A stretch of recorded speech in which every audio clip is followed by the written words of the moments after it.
I don't. But it goes back to how I was raised because I see people. You ever go to Hollywood Boulevard? Yeah. And see fucked up people on there, and you see like a fucked up guy who stops tourists and is trying to scam them. Like, why come from where you don't even stop? Don't challenge him because he's gonna get you. He's either gonna get you or the guy down the corner is gonna get you. They're gonna weaken you by 8 people approaching you.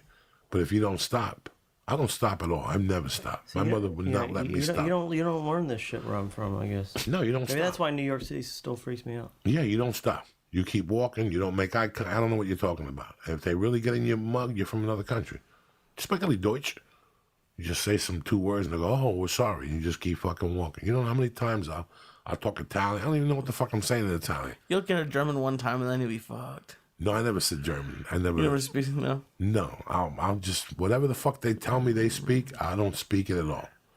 You know, I don't talk. I don't stop to talk because that's how they weaken you. Like young girls, like I'm going to raise my daughter. You don't have to stop. Excuse me, you don't know nothing. I don't know nothing. I don't know what the fuck you're talking about. If you don't make the contact, nothing could happen. Nothing could happen. Well, what happened? I pulled over to help some guy and he fucked me in the ass. Well, that's what you get for being a Christian. You know what I'm saying? That's what you get for being a fucking Christian. It's harsh, man. But it's the truth. When you see all these low-level scams people put on people on the internet, especially, I'm not, what's the word? Internet sassy with scams. Savvy, but I know I wouldn't put my fucking credit card and birth certificate in there. So, you know what I'm saying? Like, there's little things you know that you just can't do. You know, that's why I like Amazon. I trust Amazon. There's a couple companies you got to trust. You give them the work credit card. But somebody's probably fucking gotten ripped off from Amazon. But yeah, I know my mom did. My mom did. Someone stole her Amazon gift card. Like they broke into her account and ordered stuff, and then Amazon wouldn't give her the credit back. Never gave it back to her? She refuses to go to Amazon now because I don't blame her. They fucked it. Yeah, they fucked it. And then that. It's weird with that one because if you ever have to do a return, like you have to go and ship it, and they don't have a number, you have to go back and give them your number. They call you. It's weird. There's no perfect system anymore.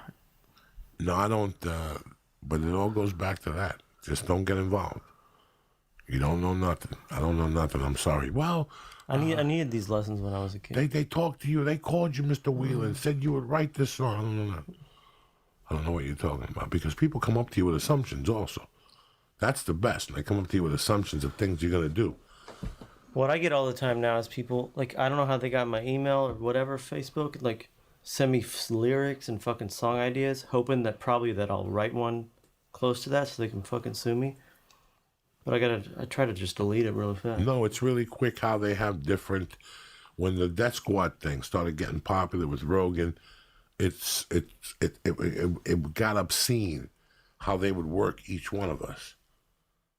Like I would get on a plane and all of a sudden I would go, you know this guy named John Smith? Yeah. He keeps emailing me about a TV show. Yeah. You know, and they want to talk to Rogan. Rogan don't want to talk to nobody.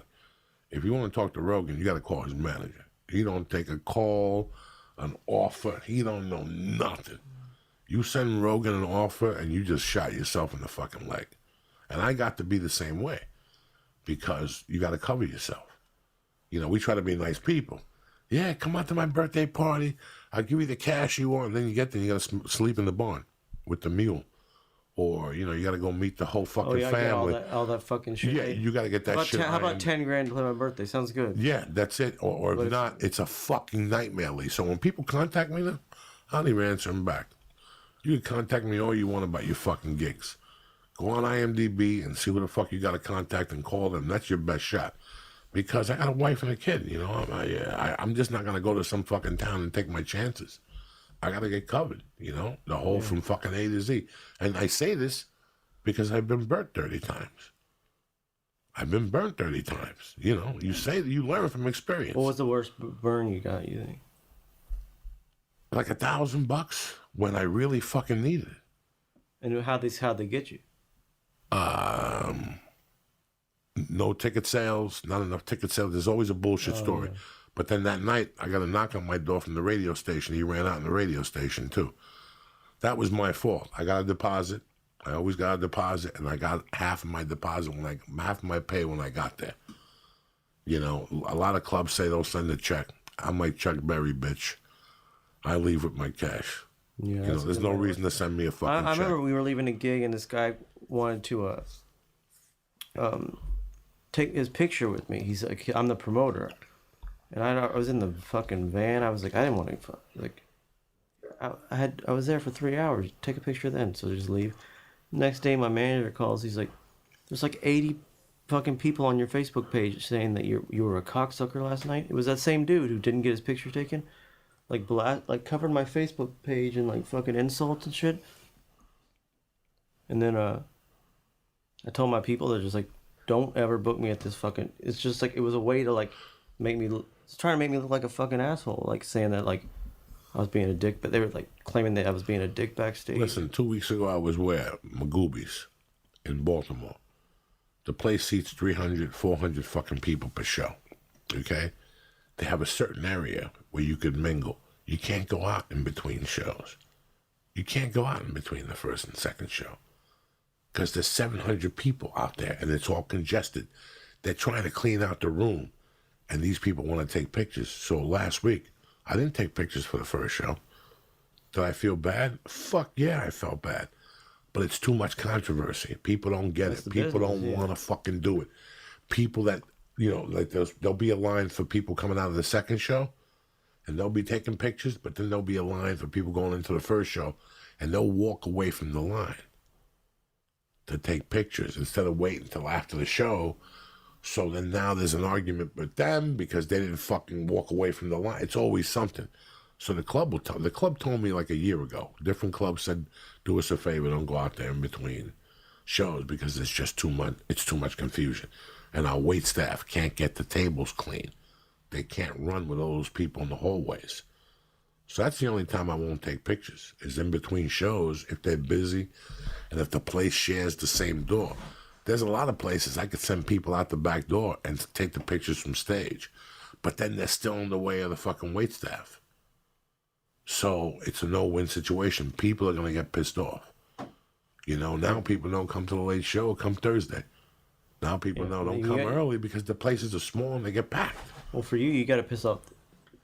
Unfortunately, it's better for you to piss off the fans than the owner, you know? No. Fuck the owner. I rather the people who pay to come see me, listen to the podcast, and they're gonna come see you. I love those motherfuckers. They're family. They're not even fans. I don't want no fans. That's when I was 13. These people are fucking family. Sometimes it's just business. I can't start the show an hour late because I took pictures. Do you follow what I'm saying to you? Oh, yeah. It's business. It's just straight up business. They're trying to run a business. I'm trying, I can't start the show an hour and 15 late because both crowds are in the hallway. The wait staff can't be productive. So in return, if I take pictures, it's like I'm getting the law of diminishing returns. It's going to be too much. Let's just avoid the pictures the first show. We'll take them the second show. If you want, go to a bar and come back. I hang out there, for about an hour as long as I can. So you can't please everybody is what I'm trying to say. True. That's the business we're in. And in life, you can't please everybody. People are going to get pissed off at you for doing certain things. I couldn't go to a wedding on Saturday. She never comprehended it. Since the day she invited me, I explained to her that it's 13 hours to come to your wedding. And then I got to stay there for 4 days until Nyack. I can't do that. I got a wife and a kid. I got to help my wife out. I got home today from traffic at 4:30. I left the house at 6. I didn't see the kid. I would have loved to take a nap before I came here. Didn't work out that way. She wanted to see me. I had to go outside and play fucking soccer with her till 6:30. And we ate dinner and I came over here. If I don't do that, then I won't have a family. Then I'll have a career, but I won't have a family. I'll have nothing at home. And then when the kid's 18, she's at a therapist saying that I didn't pay attention to her because I was a comedian. Do you understand me? Totally. It never fucking ends. So before that shit happens, I pay attention. That's what I need to do. It seems like you got it kind of all figured out in a lot of ways. When you fail so many times, you'll learn how to figure it out. I didn't write this fucking shit. I didn't write this. I'm a 54-year-old loser that learned it to write. I got married. I bought the American dream, and you get out of college. You're like, I'm gonna do what? I'm not doing that. and you change everything, and all of a sudden people are unhappy. You end up with a divorce and a kid, and now you got to run 2 families because guess what? As soon as you divorce your wife, there's always that hot chick that wants to come along. You got to start all over again. So now you got to pay child support. You got this chick here. You got to take her out for dinner on Friday. She's not going to suck your dick with an ice cube in her mouth. You know what I'm saying? Like Papa likes on Friday night. It's a fucking nightmare. And Yeah, I mean, I will say I've probably learned more from failure than no, you learn from failure. You learn from getting hit in the pocket. Oh yeah. You know, you learn from getting hit in the pocket. You follow me? When you're giving somebody half your fucking money and you got to sell your house, and you learn. I made a mistake. Next time, I'm going to play a little fucking closer to my chest. That's how you learn in life. It's not by reading a book, because you're not going to listen or read. The Art of War is going to teach you how to, or the War of Art is going to teach you how to plan and strategize, or both how to fucking get rid of your fears or whatever. But it's not going to tell you what to do and what not to do, and what's a mistake and what's not a mistake. Nobody knows. You think Kenny Rogers, when he invested in that fucking chicken company, he thought that, no, you know, they came to him with a deal. Who the fuck knows until you try it? Kenny Rogers. Remember when Kenny Rogers roasters? That chicken was so shitty. Oh my God, it was horrific. Didn't Kenny Rogers ever go in there one time? But they paid him a lump sum. They used his name. Oh, dude, he probably made a fucking. He pretty much made a fortune. That's how he got the facelift. That's how he got the whole fucking. That was a lot. Then if that paid for that, he sold a lot of fucking chicken. Yeah, no, but it's you don't fucking get smart by fucking reading a book or reading about Nostradamus. You get smart by fucking failing, and then you decide what you're not gonna do no more. I won't be doing that shit no more. Oh, You know what I'm saying? Oh, totally. I mean, that's been my whole fucking career, is one failure after another. And then probably same thing that happened to you is when I said, fuck it, threw it all against the wall. Just said, let's see what the fuck happens. And then it works. Nothing happens until you put your balls in the line. Totally. Nothing's going to happen.